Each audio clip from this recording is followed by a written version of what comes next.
그러면은 정리가 되는 것이기 때문에 8절 한 절을 보도록 하겠습니다. 또는 그러면 선을 이루기 위하여 악을 행하자 하지 않겠느냐?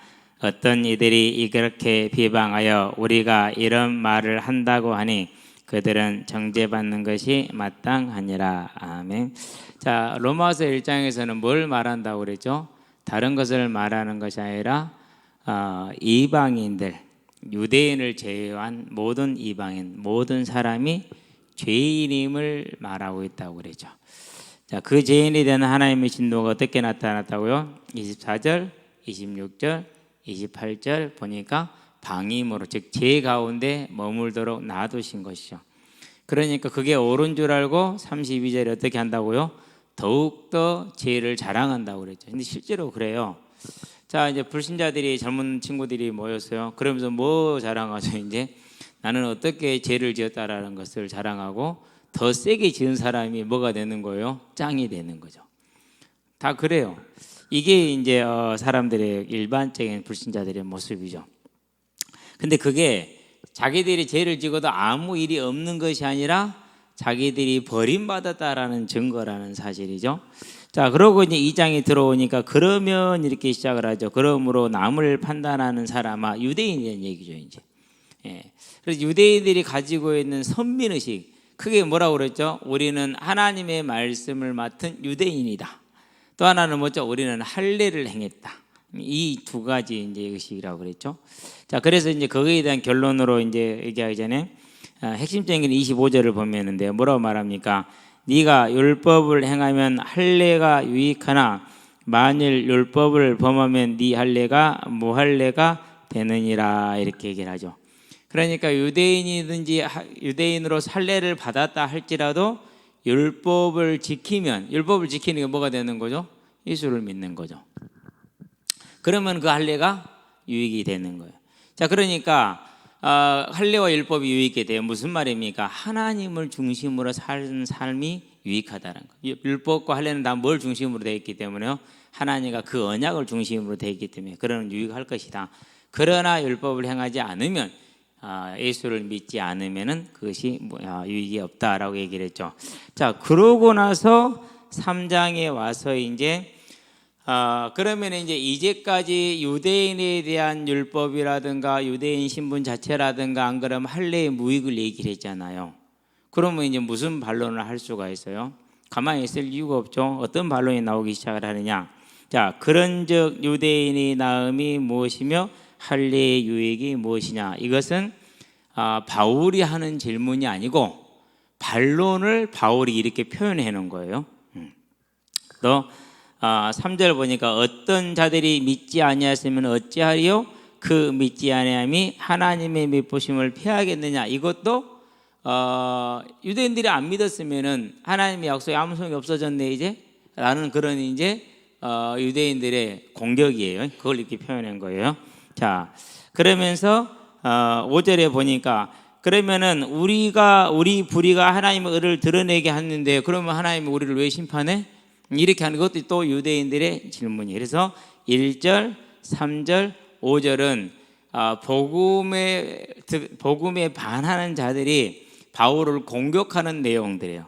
그러면 이제 2절, 4절, 8절은 뭐가 되겠죠? 6절과 8절은 이 반론에 대한 대답이 되겠죠.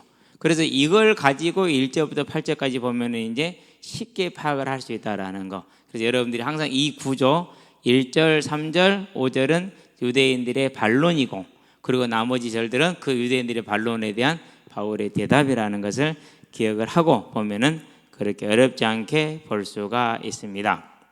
자, 1절 유대인의 나음이 무엇이며 할례의 유익이 뭐냐? 유대인이 이방인에 비해서 아무 유익이 없고 할례도 유익이 없다면은 그러면은 구약 성경도 필요가 없고 하나님이 왜 율법을 줬대?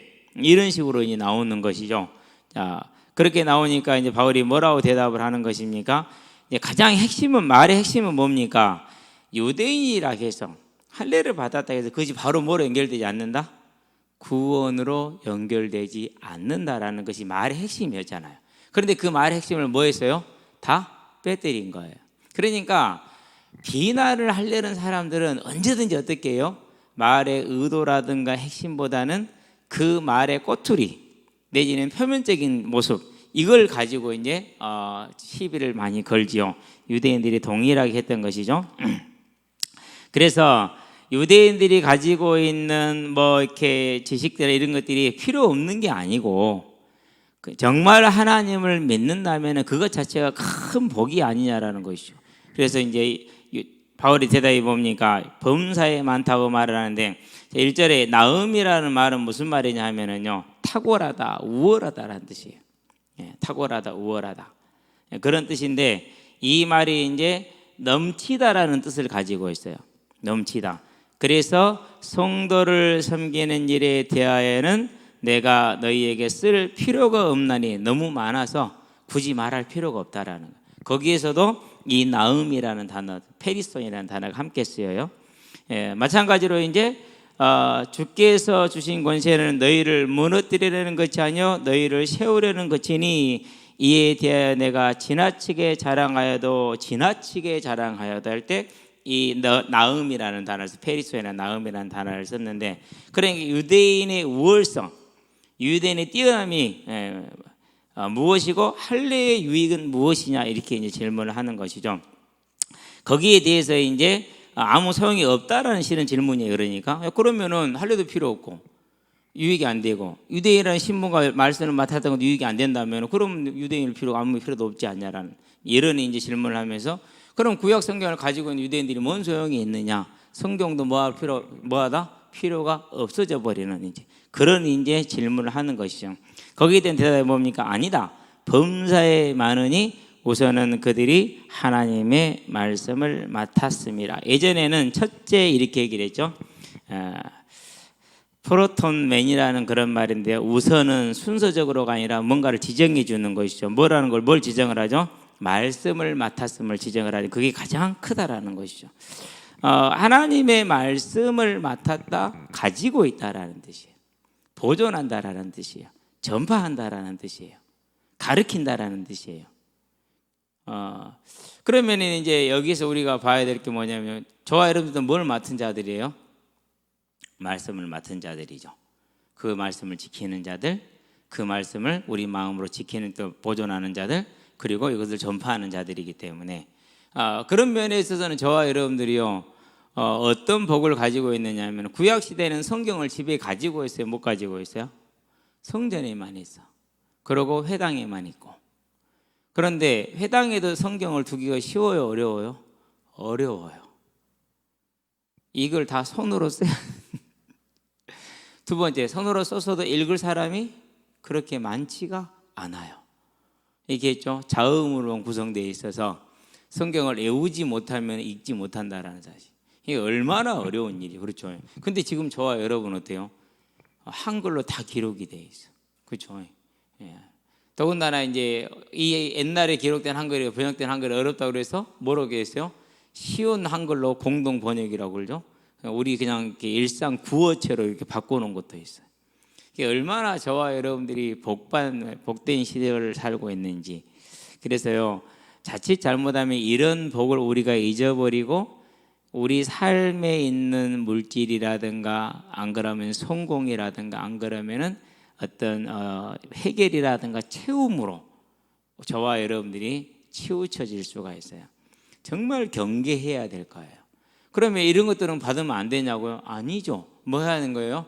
당연히 와야죠. 그건 당연히 오는 거예요. 이것들이 너희에게 필요한 것을 천부께서 뭐 하시느니라? 아시느니라. 어떤 사람은 자기 먹고 사는 것만 필요할 사람이 있어. 하나님이 알아. 저 사람은 더 주면은 분명히 다른 데로 갈 거라는 거야. 근데 또 하나님이 알아. 이 사람 주는 것을 전부 다 하나님의 나라를 위해서 쓸 거라는 것도 알아. 그럼 뭐 하는 거죠? 이제 그 하나님의 뜻을 따라서 일을 하시겠죠.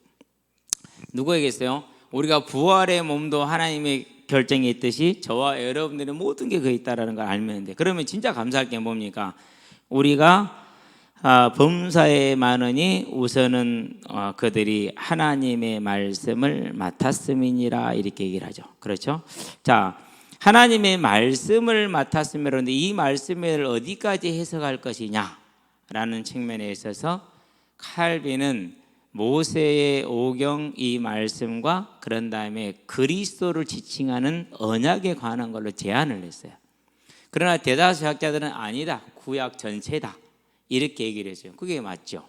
칼빈보다는 칼빈처럼 제약적으로 볼 것이 아니라 구약 전체라고 봐야 되죠. 왜요? 그들은 이 구약의 단어 하나까지도 뭐였어요? 점 하나까지도 찍는데 거의 뭐 필사를 다해 생명을 다했기 때문에 모든 걸 맡았다고 보는 것이 맞는 것이 됩니다. 맞는 것이고, 맡았다라는 것은 얘기를 했죠. 그것을 받았어요. 윗세대로부터 다음 세대한테 전달하겠죠. 그러기위해서 교육을 하겠죠. 또 뭐예요? 주변에 이방인들에게도 전파를 해야겠죠. 근데 전파를 했을까요? 안 했을까요? 전파하는 일을 안 했어요. 왜? 너희는 이방인, 우리는 선택된 자. 너희는 안 택했어, 우리만 택했어. 이게 이제 장벽이 되어 있었기 때문에 전파하는 일을 하지를 못했어요. 그 마음대로 못했어요. 자, 그래도 중요한 건 뭐냐? 로마 제국 내에서 로마인들 내지는 헬라인들이 유대교로 지속적으로 개종을 해왔다라는 사실이에요. 그건 참 신기해요. 지속적으로 개종을 해왔어요. 근데 이제 유대교로 개종을 해가던 사람들이 기독교가 등장을 하면서 서서히 기독교를 알게 돼요. 알게 되니까 유대교보다는 기독교가 더 뭐예요? 매력적이거든요. 그래서 유대교로 개종을 하지 않고 뭐로 개종을 해나가요? 이제 기독교로 개종을 해나가요. 쉽게 말해서 뭐 싸움이 벌어진 거예요? 교인 싸움이 벌어진 거죠. 그래서 유대인들이 예수를 믿지 않는 유대인들이 예수를 믿는 교회를 핍박을 하게 되는 큰 원인 중에 한 가지가 그것이기도 해요. 근데 그것은 오늘날도 동일해요. 오늘날도 동일해. 저와 여러분들은요, 이런 모습들을 알면서 어쨌든 우리가 가지고 있는 이 말씀을 지킨다라는 것이 얼마나 큰 것인지를 알고 누리게 되기를 바라고요. 자, 그런 다음에 두 번째입니다. 어떤 자들이 이제 믿지 아니하였으면 어찌하리요? 그 믿지 아니함이 하나님의 미쁘심을 패하겠느냐. 그 말은 무슨 말입니까? 유대인들이 안 믿었으니까 하나님의 그 계획이 다 무너졌다. 하나님의 신실하심도 어떻게 된 거죠? 이제 실패로 돌아갔다라고 유대인들이 공격을 한 거죠. 자, 네 말대로 그러면은 하나님이 유대인을 택해서 말씀을 맡겼어. 그것이 유대인들에게 큰 자랑이라며. 근데 유대인들이 안 믿었잖아. 그럼 아무 소용 없잖아. 하나님이 실패했잖아. 이렇게 이제 반격을 한 거예요. 참 즐기죠. 원래 이렇게 우리가 이제 저도 불신자 때 보니까 그래요. 뭐든지 간에 다 뭐가 되는 거예요? 뭐든지 간에 꼬투리가 되는 거예요. 뭐든지 간에 꼬투리가. 그렇게 꼬투리를 잡는 겁니다, 이제. 그래서 유대인 대다수가 하나님이 약속하신 것 중 당신이 전하는 예수를 그리스도로 믿지 않고 있는데, 그렇다면 유대인들이 하나님의 말씀을 맡았던 특권이 뭔 소용이 있냐? 아무 유익이 없지 않느냐? 그렇게 되면은 하나님의 약속도 소용이 없는 것 아니냐? 하나님의 약속이 소용없었으니까 그 신실하심이 어떻게 된 거예요? 무너지는 것이 되는 거죠. 그렇죠. 이제 이런 공격이 어떤 자들이 믿지 아니하였으면은 어찌하리요? 그 믿지 아니하면 하나님의 부심을 패하겠느냐? 피하지 않느냐라고 지금 질문을 하는 겁니다. 거기에 대한 대답입니다. 그럴 수 없느니라, 이렇게 얘기를 하죠. 자, 여기서 이제 어떤 자들이, 근데 이건 믿지 않는 유대인들이겠죠. 어찌하겠느냐라는 말은 이제 소용이 없다라는 걸 지금 말하는 거 있는 것이에요. 믿지 아니하였으면은, 근데 믿지 않은 건 뭡니까? 이제 여기서 믿지 아니한 범위에 대한 생각을 해봐야 돼요. 우리는 여러분 어떻게 느껴졌어요? 믿지 아니했다는 거지? 그냥 불신앙으로 생각이 되죠. 우리는 그렇게 알고 있거든요. 근데 이제 여기에서 또 어떤 이제 다른 소수 의견이 있느냐 하면은요, 믿음이 연약한 것이다, 이렇게 얘기를 해요. 그러는데 여기에서 쓰이는 이제 믿지 아니하였다라는 에피스테상이라는 단어가 히브리서 3장 12절이라 4장 2절 3절이나 4장 2절이나 안 그러면 디모데후서 2장 13절에 보니까 불신앙으로 쓰였어요, 전부 다. 그러니까 여기서 믿지 아니하였으면 이 말은 불신앙으로 해석해야지 믿음이 연약한 걸로 해석해서는 안 된다라는 것이죠.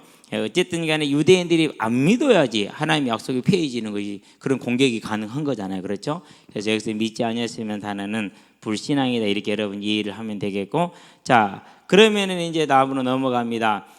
바울의 대답이죠. 무슨 대답입니까? 그럴 수 없느니라 이렇게 얘기를 하죠. 강한 부정을 지금 나타내고 있는 겁니다. 그래서 우리는 그렇게 하면서 사람은 다 거짓되되 오직 하나님은 참되시다 이렇게 얘기를 하죠. 그렇죠? 저와 여러분들은 뭐였어요? 거짓말쟁이인 사단에 속하여서 그를 따르는 자들이기 때문에 다 거짓되는데 시편에 보니까 116편 11절에 내가 놀라서 이르기를 모든 사람이 거짓말쟁이라 하였도다 이렇게 얘기를 해요. 우리는 전부 다 뭐예요? 거짓말을 더 잘하는 사람들일 수 있어요. 특별히 뭐에 관련해서는요? 진리에 관련해서는 그럴 수 있다라는 것이죠. 자, 사람은 다 거짓되다 사실이죠. 오직 하나님은 참되시다. 사람의 상대적인 이 믿음에 뭐 하는 것이에요? 영향을 받는다 안 받는다? 안 받는다라는 거예요. 세상이 어찌 되었든지 간에 사람이 어찌 되었든지 간에 하나님의 참되심은 변함이 있다 없다? 없다라는 거예요. 처음부터 누구를 찾아오신 것이죠? 죄를 범한 아담을 찾아와서 하나님이 아담이 구해서 줬어요? 안 그러면 협약을 맺었어요? 일방적으로 주셨어요. 일방적으로 주셨기 때문에 사람의 신실함이라든가 사람의 어떤 모습과는 영향을 받아요 안 받아요? 안 받죠. 그래서 유대인들이 안 믿었어도 하나님의 신실하심은 구약 성경의 그 사실성은 폐하죠 안 폐하죠? 안 폐하여지는 것이죠. 자, 이런 사실을 뻔히 아는 유대인들이 왜 이런 공격을 계속하고 있을까요? 참 희한한 일이죠. 하여튼 그렇습니다. 그런 다음에 시편 51편에 대한 이제 이 번역이 문제예요. 4절 번역이 지금 인용이 되어 있기 때문에 읽어봅시다. 주께서 주의 말씀에 의롭다 함을 얻으시고 판단 받으실 때에 이기려 함과 같으니라. 자, 이건 이제 바울이 이렇게 시편 51편을 인용을 했죠. 그럼 시편 51편 4절로 가봐요. 이제 어떻게 되는가 달라요. 자, 시편 51편 4절에 보니까 이렇게 얘기를 하고 있죠. 자, 내가 주께만 범죄하여 주의 목전에 악을 행하였사오니 주께서 말씀하실 때 의로우시다 하고 주께서 심판하실 때에 여기서는 뭐라고 그랬어요? 판단 받으실 때 그랬는데 여기서는 심판하실 때로 됐죠. 그러니까 영어 성경을 써볼까요? 좀 더 쉬우니까 when you judged 이렇게 씁니다.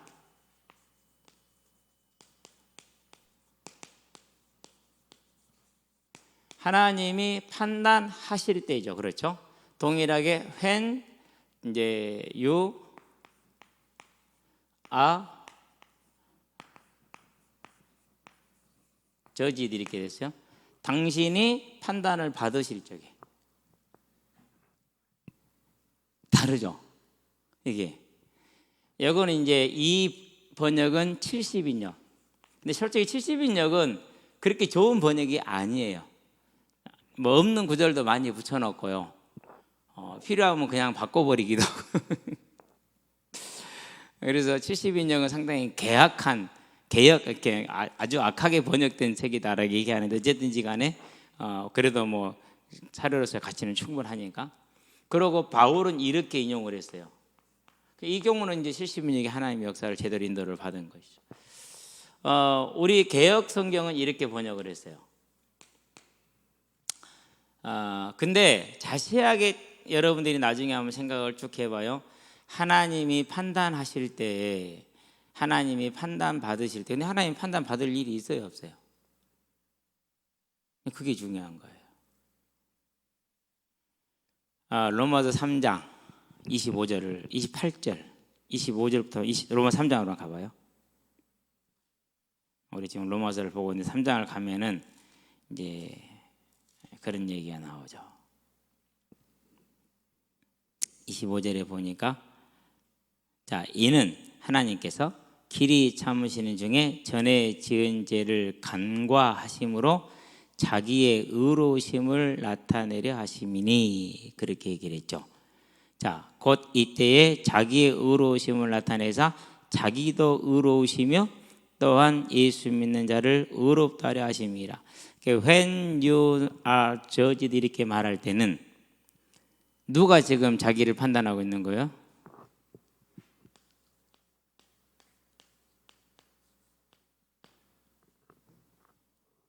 이렇게 되는 거예요. 왜 그렇죠? 요게 대속의 원리예요. 이게 대속의 원리예요. 자, 하나님이 죗값을 치렀어요. 누구한테 치렀어요? 사단한테 치렀어요? 본 사단한테 치러요. 사단은 심판의 대상이고 이미 심판을 받은 존재인데, 죄인이고 감옥에 있는데 누구한테 치른 거예요? 하나님 자신이 공의에다가 대가를 치른 거예요. 그래서 로마 3장 23절도 중요하지만은 4절, 5절, 6절은 절대 빼뜨려서는 안 될, 믿는 자라면은 이걸 더 중요시 여겨야 되는 구절. 우리는 보지도 않았지만 이제까지 너무너무 중요한 구절. 그래서 두 번역의 차이가 있어요, 없어요? 차이가 없어요. 차이가 없어요. 이런 이제 부분들을 저와 여러분들이 보는데, 그러면 결론은 뭐가 되는 것입니까? 하나님의 판단은, 하나님의 심판은 언제나 공의로우시다라는 거예요. 자, 그럼 하나님의 공의는 언제나 공의로우시다는 것이, 이 근거가 어디서 나오는 겁니까? 하나님이 하나님 앞에서 자기 자신의 뭘 세운 거예요? 하나님이 하나님 스스로 공의와 정의를 세우신 것이죠. 이건 아주 중요한 사안이에요. 하나님이 하나님 스스로 공의와 정의를 세웠다라는 거. 자, 그 말은 무슨 말입니까? 하나님이 말씀을 내셨으니까 그 말씀이 하나님이 세운 공의고 하나님이 세운 정의이기 때문에 듣는 자들의 불신앙에 영향을 받아요, 안 받아요? 안 받아요. 그래서 유대인들이 그 말씀을 안 믿어도 하나님의 심판과 공의는 어떡하죠? 아무 상관이 없어요. 그렇죠? 예. 전혀 영향을 받지 않는다라는 사실. 그래서 속죄를, 창세기를 보면서 강의를 해오면서 속죄에 대한 얘기가 나왔었을 때 뭐가 발견이 됐느냐, 중요하게 여겨졌느냐면, 하나님이 하나님 자신에게 공의를 행하셨구나라는 거, 그게 속죄구나라는 게 보이죠. 이 부분에 대해서 여러분들이요, 깊이 묵상을 하면서 평생을 생각을 하시면서 감사할 제목이에요. 그래서 하나님의 손에서 우리를 뺏을 자가 없는 거예요. 왜요? 완전하신 하나님이 본인에게 완전한 공의를 충족을 하셨기 때문에 사단이 어떤 것으로도 공격을 할 수 있다, 없다? 없다라는 거예요. 대단히 중요한 부분이 되는 것입니다. 저와 여러분이 이제 지금은 좀 어렵게 느껴질 수 있겠지만은요, 앞으로 이제 계속에 이제 좀 이런 부분들을 다루어 갈 것이기 때문에 저와 여러분들이 이제 더 쉬워지는 시간이 올 겁니다. 자, 그래서 다시 이제 4절을 볼게요. 그럴 수 없다, 당연하겠죠. 사람은 다 거짓되다 그랬죠. 오직 하나님은 참되시다 할지어다, 이렇게 얘기합니다. 하나님은 스스로 존재하시는 분이기 때문에 주변 환경과 사람과는 상관없는 분이라는 것을 분명히 못을 박아놨어요. 그리고 주께서 주의 말씀에 의롭다함을 얻으시고 판단 받으실 때 이기려 하심이라 한가 같으니라. 무슨 말입니까? 우리의 불의와는 아무 상관없이, 우리의 불신앙과도 아무 상관없이 하나님은 언제나 공의로우신 분입니다라는 거예요. 하나님은 언제나 공의로우신 분입니다. 자, 그럼 다시 1절부터 다시 한번 봐봐요.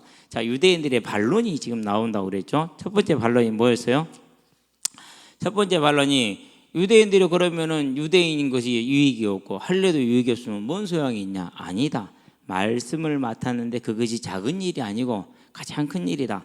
오늘 복음을 모르고 있는 사람들과 복음을 알고 있는 우리와의 차이점과 같은 것이죠. 그게 얼마나 대단한 거예요. 근데 이것을 살릴 수 있느냐 없느냐 누구한테 달렸어요?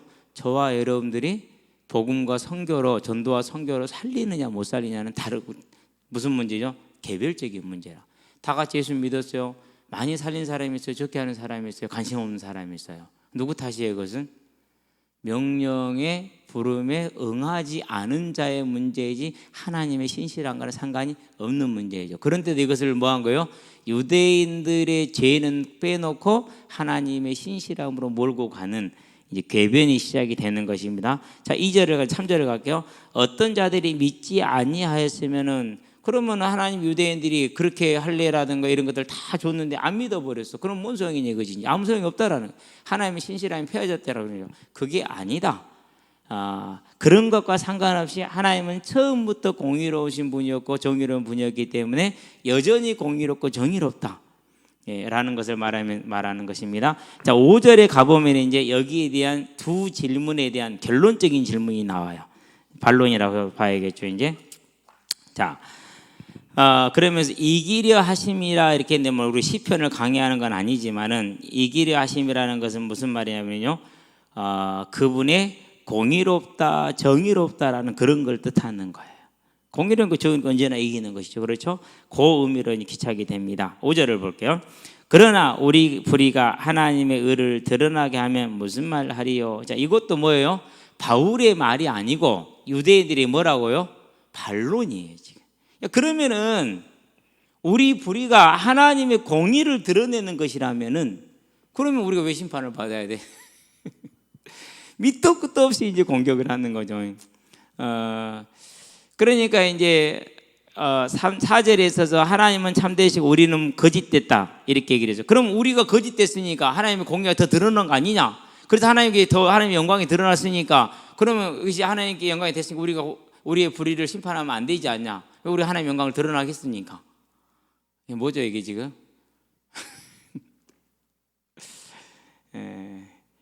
이게 지금 이렇게 한번 꼬이기 시작하면은요, 이게 사단이 하는 짓거리 꼭 이렇다니까요. 자, 그러고 7절로 가야 돼요. 무슨 말인지 알았죠? 여기 지금 이 반론이에요. 무슨 말인지 알았어요? 이건 반론이에요. 야, 그러면 우리가 죄 지으면 하나님의 영광 드러난 다음에 그럼 우리 죄 받을 필요 없잖아. 그러니까 우리 뭐 하면 돼요? 이제 금께 내 거짓말로 하나님이 참되심이 더 풍성해졌으니까 저거 영광이 되었다면 나는 죄인이 아닐 거 아니냐. 또는 이렇게 해서 하나님 영광 드러나게 하기 위해서 우리가 더 죄를 지어도 오히려 더 좋은 거 아니냐. 이 지금 반론이에요. 그래서 5절, 7절, 8절 전반부를 반론의 하나로 묶으세요. 6절 빼고 8절 후반부 빼고. 자, 그럼 그렇게 한번 읽어봅시다. 5절에서도 뒤로 빼놓고.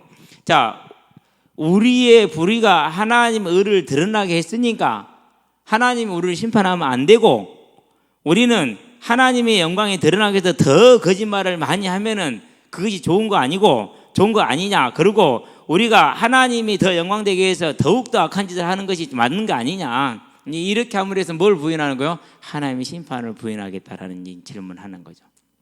그래서 5, 6, 7, 8절을 볼 때는 5절, 7절, 8절로 8절 전반부까지 바로 넘어가셔야 돼요. 그러고 나서 이제 5절 말미를 볼게요. 내가 사람이 말하는 대로 말하니 진도를 내리신 하나님이 불의하시냐. 이제 이거에 대한 이제 반론이, 이게 이제 유대인들이 이제 불의하다라는 것이죠. 그래서 6절에 보니까 결코 그렇지 아니라 만일 그러면 하나님께서 어찌 세상을 심판하리요. 8절 뒤로 갑니다. 어떤 이들이 이렇게 비방하여 우리가 이런 말을 한다고 하니 그들은 정죄받는 것이 마땅하니라. 그렇게 함으로 해서 뭘 부인한 거예요? 이신칭의를 부인하는 거예요. 우리가 죄 지어서 하나님께 영광 됐다면은 그러면 하나님 어떻게 심판을 하겠냐?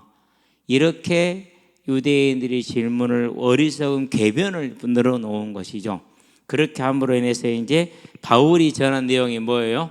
우리가 아무리 죄인이 되어도 오직 예수의 십자가를 믿을 때 우리가 용서를 받고 사죄를 받고 자녀가 된다라는 그것을 이제 부인하기 위한 그런 이제 공격을 하는 것이죠. 자, 이렇게 이제 5절, 6절, 7절, 8절 보면 이제 어렵지 않게 이해가 되죠. 그렇죠? 그래서 여기에 대한 주석을 하나씩 봐봅시다. 이제 5절부터 볼까요? 그러나 우리 불의가 하나님의 의를 드러나게 하면은 좋은 거 아니냐, 우리 불의는 좋은 거 아니냐 이렇게 얘기를 하죠. 그런데 중요한 사실이에요. 자, 우리가 뭘 봅니까? 이제 창세기 3장 6절을 봐야 돼요. 죄인이죠? 그렇죠? 이 죄인에게 상의하지 않고 뭘 주셨어요? 이걸 주셨죠. 여자 우선을. 그렇죠? 예. 그러니까 죄인에게 불의한 자죠. 이렇게 주셨어요. 불의한 자에게 하나님이 답을 주셨는데 이 하나님은 어떤 분이에요? 이사야에서 보니까 30장 8절인가요? 처음부터 무슨 분이에요? 처음부터 공의로운 30장 18절 처음부터 공의로운 분이요. 61장 8절 뭐냐 처음부터 공의로우신 분이요. 그렇기 때문에 죄인의 불의함이 이 불의함이 하나님의 공의를 나타내는 것이 아니고 하나님은 원래 뭐 하시는 분이에요? 원래 공의로우신 분이에요. 그렇게 죄인의 불의함이 없어도 뭐 한 거예요? 공의로우신 분이에요. 그렇기 때문에 하나님의 공의로움을 더 드러내기 위해서 죄를 짓자 말이 된다 안 된다? 말이 안 된다라는.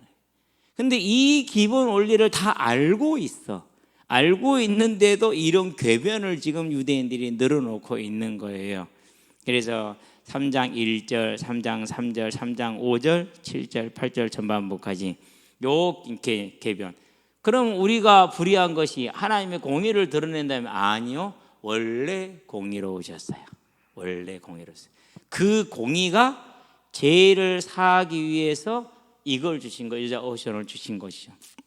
그렇죠? 자, 그러면은 이 죄인에 대한 하나님의 공의로움은 어떻게 나오는 거죠? 두 가지로 나오죠. 뭐로 나왔어요? 하나는 심판으로 나왔어요. 하나는 뭐로 나왔어요? 대속으로 나왔어요. 이렇게 나오는 거죠. 그렇죠? 하나님의 공의로움이 뭐로 말미암았어요? 그의 사랑으로 말미암아서. 그렇기 때문에 사랑을 말할 때는 뭐가 빠지면 안 돼요? 공의 빼버리면은 그 사랑은요 전혀 다른 게 돼버려요. 하나님 성경에 있는 게 아닌 게 돼요. 무서운 거예요. 그래서 요즘 제가 계속 뭘 얘기를 하죠? 사랑은 공의를 빼면 안 되고 공의는 사랑을 빼면 안 되고 중요한. 그래서 예수를 믿으니까 다 용서된다. 용서받는 것하고 징계하고는 다르다라는 사실. 그건 분리되어 있어요. 분리되어 있어요. 우리는 이제 이런 복음의 진술을 내용을 간과해서 단순화시키는 오류를 범하면 안 돼요. 근데 실은 우리는 단순화시킨 논리를 전개를 해왔고 이제는 그것을 고칠 수 없는 정도까지 고착이 된 거예요. 실은 고착이 됐어요. 거기에 대한 판단은 저는 못하겠어요. 하나님 하실 것이니까. 그러나 저는 거기에 서기를 원하지 않아요. 중요한 건 뭐예요? 원래 우리는 죄인이었어요. 원래 하나님은 공의로우셨어요. 그렇기 때문에 심판하심으로 인해서 그 하나님의 공의는 영원토록 빛날 거예요. 그게 뭐죠? 이제 지옥에서 누구와 함께요? 사단과 함께, 그 종자들과 함께 영원한 고통을 당함으로 인해서 뭘 받는 거예요? 높아지는 거죠. 하나님의 공의는 영원토록 빛날 거예요. 뭐와 함께요? 그의 대속으로 천국에서 뭐로요? 그 하나님을 향한 찬양과 함께 그의 공의는 뭐가 되는 거죠? 영원토록 빛날 거예요. 그러니까 불신자를 통해서도 하나님의 공의는 영원토록 빛날 것이고 성도를 통해서도 하나님의 공의는 영원토록 빛날 것이고 그렇다면은 죄를 더 지은다고 해서 하나님의 공의가 더 아름다워질 것도 없어. 그렇죠? 원래 공의로운 분이었기 때문에. 그래서 유대인들의 이 궤변은 궤변으로 끝나는 것이고 심판을 피할 수 있는 길이 아니라는 것이죠. 저와 여러분들이 이렇게 해서 1절부터 8절까지를 이해를 하면은 1절, 3절, 5절, 7절, 8절이 유대인들의 반론이고 비난이고 궤변이고 2절, 4절, 6절은 사도 바울의 대답이고 그런 이들에 대해서는 뭐가 답이라고요? 하나님이 그 행위대로 행하시는 심판이 답이라는 것이 이미 성경에 나와 있고. 자, 그래서 이제 주석으로 통해서 이제 하나씩 볼까요? 5절은 이제 뭡니까? 얘기를 했고 6절 볼게요. 자, 그렇지 아니하니라 만일 그리하면 하나님께서 어찌 세상을 심판하시겠느냐라고 얘기를 하죠. 자, 5절에서는 이제 이 반론에 대해서 이 원래 불의했고 원래 공의로웠다라는 사실로 대답을 대신했습니다. 그것을 6절에서는 다시 이렇게 설명을 하죠. 그렇지 아니하니라 만일 하나님께서 어찌 심판하시리요. 만일 그리하다면은 즉 말대로 그렇다면 그 궤변대로 된다면은 그렇게 얘기를 하죠. 그래서 하나님께서 어찌 심판을 시작하겠느냐. 원래 심판은 하나님 하십니다. 족장 시대는 족장들이 했고 제사장들이 했고 사사들이 했고 성읍의 장로들이 했고 왕들이 했지만 그 모든 것은 뭐를 기준으로요? 하나님을 기준으로 해서 하나님이 심판을 하시는 것이죠. 그래서 구약과 신약의 심판이 조금 차이가 있는데 결국은 한 가지니까 그 심판은 뭐죠? 삶에 대한 심판도 있고 정말적인 심판도 있고, 뭐 그것은 이제 저와 여러분들이 다 알고 있는 내용들이니까 넘어가도록 하겠고요. 자, 이제 7절에 이제 궤변에 대한 답이죠. 7절, 8절에 궤변에 대한 7절과 8절은 궤변이라고 얘기를 했어요. 나의 거짓말로 하나님이 참되심이 풍성해졌으니까 나는 심판을 안 받아야 마땅하는 거 아니냐라고 하는 것이, 이게 뭐라고요? 이게 궤변이라는 것을 저와 여러분들에게 7절이 유대인들이 궤변으로 이해를 하면 돼요. 그렇지 않고 만약에 바울리 말로 이해를 해버리면은 헷갈리는 거야. 해석이 안 되는 거야. 8절 전반부터 유대인들의 궤변으로 읽으면은 해석이 쉬워요. 근데 이걸 막 그렇지 못하면, 구별을 못 해내면은 해석이 대단히 어려워지고 난망스러운 부분이 되어버리죠. 자, 이런 궤변에 대해서는 어떤 이들이 이렇게 비방하여 우리가 이런 말을 한다고 하니, 이런 말 했어요, 안 했어요? 안 했죠. 안 했는데 오해 곡해해서 꼬아도는 것이죠. 그렇죠? 한다고 하니 그들은 뭘 받는 게 마땅하다고요? 정죄를 받는 것이 마땅하니라 그랬어요. 그러니까 반드시 정죄는 이루어질 수밖에 없습니다. 왜 그렇습니까? 이 사람들은 어둠과 빛이 같이 있을 수 있다고 말한 거잖아요. 하나님의 공의를 빛내기 위해서 우리가 더욱더 뭐를 짓자? 죄를 짓자.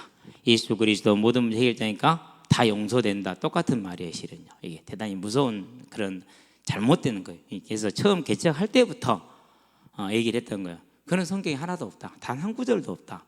그래 봐라 뭐. 근데 그게 참 지금에 와서 보니까 못 알아들었다라는 게 신기할 정도예요. 신기할 정도. 너무너무 마음이 아픈, 어떻게 보면 내 사역이 참 절반 이상이 무너져 되어 내려버리는, 10년 동안 얘기를 했는데 못 알아듣는다. 10년이 아니죠. 13년째 얘기를 하고 있는 거죠 지금. 근데도 못 알아들었어요. 정말 슬퍼요. 어떤 이들이 이렇게 비방을 했다. 잘못된 거죠. 빛과 어둠이 어떻게 공존할 수 있습니까? 고린도서 6장에 보니까 뭐라고 말합니까? 믿지 않는 자와 믿는 자가 어찌 함께 멍에를 메고, 빛과 어둠이 어떻게 함께 공존을 하고, 베리알과 하나님이 어떻게 하나가 되느냐, 할 수 없다라고 얘기를 했어요. 그 말은 무슨 말입니까? 저와 여러분이 복음을 받고 나서는 뭐가 즐겁지 않다라는 거예요? 죄가 즐겁지 않아요. 거기에 대해서 뭐가 일어나요? 본능적인 찔림과 거부가 일어나게 돼 있어요. 괴로움이 와요. 전에는 즐거움이었어. 불금을 기다리는 그런 즐거움이었다. 근데 그렇지 않다니까요. 이것이 이게 얼마만, 그래서 우리가 복음을 단순화했을 경우에 가져오게 되는 위험의 결론이 있는 거예요. 그러면 그렇지 않았으면 바울이 이렇게 세심하게 하나하나까지 써서 반격을 해야 될 이유가 있어요, 없어요? 없잖아요. 우리는 이 부분을 절대 간과해서는 안 된다는 것을 아시고, 그래서 저와 여러분들은 이제 오직 이 땅에 사는 날 동안에 사도 바울이 걸어갔던 삶, 나를 본받으라 할 수 있는 그러한 삶으로 서게 되기를 바랍니다. 그게 답이에요. 그게 답. 그래서 1절부터 8절 다시 읽어보시고 이제 그러면은 어렵지 않을 것임을 알게 됩니다. 다음 시간에는 이신칭의가 나오기 전까지 가보겠는데 모르겠어요. 가질랑가 안질랑가는. 그러는데 아마 이제 여기는 좀 쉬워요. 왜 그러냐면 이제 구약을 많이 인용했기 때문에 할 수 있을까라고 확신이 됩니다. 질문 없죠? 하지 마시기 바랍니다. 기도합시다. 살아계신 아버지 하나님, 우리에게 있는 복음이 얼마나 소중하고 우리가 바르게 알고 바르게 믿는 것이 얼마나 귀한 것이고 복받은 것임을 아버지 하나님 깨닫게 해주시니 감사를 드립니다. 한글로 쉽게 읽을 수 있는 정확한 성경을 주시고 또 그 성경을 알고 이해해 나갈 수 있도록 설명을 주시니 또한 감사를 드립니다. 이제 우리가 복음을 알았으니 더욱더 하나님을 사랑하게 하시고 더욱더 하나님을 사랑하는 일에 유용하게 하시며 이 복음으로 지금도 죄악 가운데 있는 저 고통받는 영혼들을 살려서 영원한 멸망에 떨어지지 않게 하는 하나님의 부름에 온전히 충성하는 자들이 될 수 있도록 주의 성령의 충만함으로 역사하시고 인도하여 주시기를 그리스도의 신 예수의 이름으로 기도합니다. 아멘. 이제는 우리 주 예수 그리스도의 십자가의 대속의 은혜와 죄인을 위해 독생자 예수를 아끼지 아니하고 내어주신 하나님 아버지의 무한하신 사랑과 지금도 죄인을 부르시며 연약하고 부족한 자를 붙드사 다시 오리라는 주의 언약을 향하여 생명의 길로 사명의 길로 인도하는 성령의 내주교통 역사하심이 오직 하나님을 더욱 사랑함으로 더욱더 하나님의 말씀과 그 능력 가운데 서서 이 어두운 세상의 빛과 소금의 사명을 감당함으로 다시 오리라는 주의 언약의 성취를 누리게 될 우리 모든 대학 청년들과 함께하는 모든 이들에게 지금으로부터 영원토록 함께 계실지어다. 아멘.